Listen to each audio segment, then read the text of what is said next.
Nuevo León, muy cerca de Monterrey, donde ha nacido una hembra de mucha ley.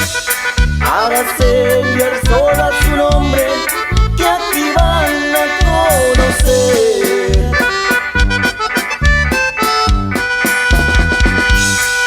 Compra y venta de metales, a eso ella se ha dedicado. Compra los viajes de borra y muy bien le ha funcionado. En Navarrotes, Zarzola, su depósito ha logrado.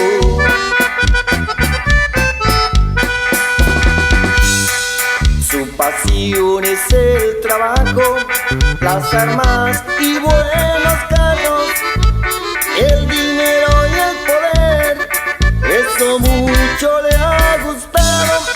Le gusta la buena vida, pues para eso ha trabajado.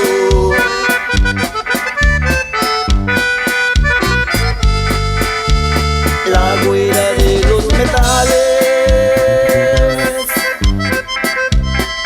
sus amigos la han llamado.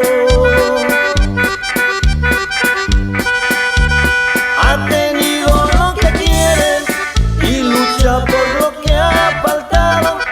Muchos quisieran tener lo que ella ha logrado.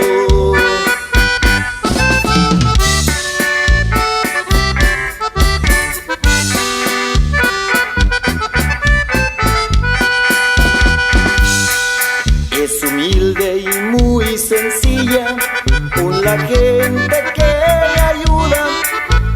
Sus hijos son su tesoro, son el motor de su vida. Su hija azul y la mayor es la que el negocio cuida.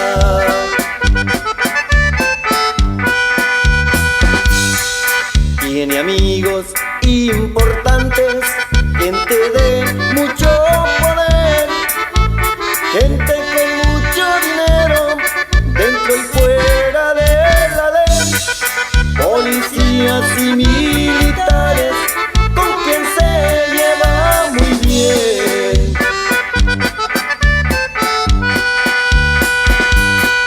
Hace tratos y negocios con empresas y gente importante.